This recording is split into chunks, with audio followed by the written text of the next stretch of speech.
Hey everybody, this is Kevin. I'm going to try something here. We're going to try to make a series of how to overcome the fear, the pain, the anguish of in the investment journey. Because I've been doing this a while. White hair, a gray beard. It's more of a white beard, but I've learned a lot about investing over the years, and who to trust and who not to trust. And so this is going to be a series just to try to improve the ride, improve the journey, if you will. Hopefully also allow you to get the market-like returns that have been so good in the past and will hopefully be good in the future. I do say hopefully be good in the future, because it is all about markets in our estimation. If markets have positive returns and we invest prudently, I think we're going to share in the wealth wealth creation that is the stock market. So let me start out by saying investment philosophy to me is one of the more important items when it comes to investment philosophy. Okay, so let's look at right here. Mission number one: having a investment philosophy, defining your own investment philosophy. Now, where do you turn to find an investment philosophy? Well, there's lots of people, and even us. We fit into this category of people that want to invest your money, want to make a profit by helping you. But there's the academics is really the place we think is the best to look at. What do the academics do? And the reason for this is that the academics, they don't have a horse in the race many times when it comes to which is the best way to invest. They look at all the data that's been compiled. And when you look at economics is a soft science. It's not a hard science. But all the data that's been compiled over the years, we have a lot of data on market returns.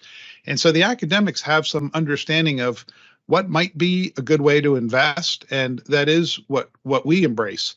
But if you don't have an investment philosophy, and our investment philosophy is to embrace market pricing and to diversify and invest for the long run. I think those are the main tenets of our investment philosophy. So will you speculate on market timing and stock selection? This is something, the allure of market timing. All of the media, not all of the media, only probably 97%, focuses on, is it a good time? Is it a bad time? Click on this. It's a very bad time. The stock selection, which are the greatest companies, doing pieces on these great leaders and great investors. And so we don't believe that's a great way to invest. So if you're looking for that type of investment wisdom, this is absolutely not the place for you. The other issue around allowing markets to work for us and to get market-like returns is that stocks really can, this is not Japan, but this looks something like Japan in 1989 when the stock market was up and then it went down, and now it's come back up to where it was back in 1989. But boy, that's a lot of years. Markets can be down for a decade. And so when you put your risk assets, and we call them risk assets, into stock markets and bond markets, we really think you need to have a long-term view. Much of the anguish of investors, much of the pain of investors comes from short-term market fluctuations. I've never heard anyone say, boy, that market was so volatile over the last 30 years. And in spite of becoming really wealthy, I'm really disappointed that the market was volatile for the last 30 years. It's more of the short-term stuff that's so painful. So this clock right here is really thinking about when you need the money. If you're needing the money in a sooner fashion, don't put it in the stock market. Don't invest it in markets. So we have two deers here clashing, and really it is about us and the rest of the rest of the world, the rest of the investors. We can either decide to clash with all the rest of the markets. The markets, every day things are bought and sold. What's the price of Apple? I'll give you this. I'll take this. Every day the prices are set by all the people, the mountains and mountains and millions of people that are investing in markets. So we can try to compete with them, market time. We can try to pick individual stocks, or we can harness the power of markets to not give us the right price. It's not the right price when you think about efficient markets. It's just that it's the best guess of pricing based on the collective wisdom of all participants. So if you want to stay invested over the long run, we think part of a market philosophy is to think risk first.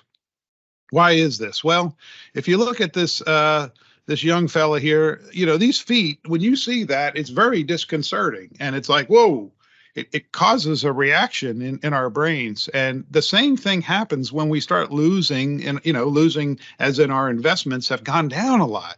We get a reaction in our brain. We feel that it's disgusting to see all that money be down. It's a visceral reaction. It's called loss aversion. And so what we see happen to some people that pay too much attention to markets and worry too much in the short run, instead of thinking about the destination at the end, is that they go from feeling bad to feeling worse. And then they go, at some point in time, they get to maximum pessimism, like things are never going to be better now, or worse. Things are never going to get better. And so this can happen over a decade. It can happen over 3 years. Right now, the last few years have not been that great with markets. You just get to a point where you're like, I'm done with this.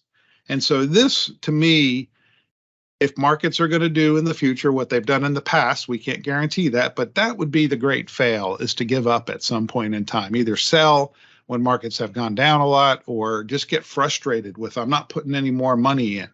And so we thinking risk first, how much are you willing to be down? So this jar here is full of coins.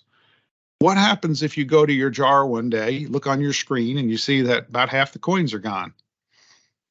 But if 2/3 of the coins are gone, I mean, I don't know that I could see 75% of my money gone from my stock investments and still stay the course. So I do own other assets besides just equity funds. Some people are okay with having their investments go up and down, or they don't pay attention to it. So zeros do matter. So this is really important when you're going to invest your money, how much money you have with this idea of loss aversion, thinking risk first, getting this terrible feeling in our brain when we seemingly have lost money and actually have lost money on the screen. So if 30%, if you have $10,000 invested, that's $3,000.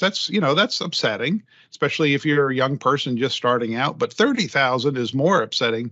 300,000 is much more upsetting. So if you're in your 50s and 60s, these issues become a lot bigger.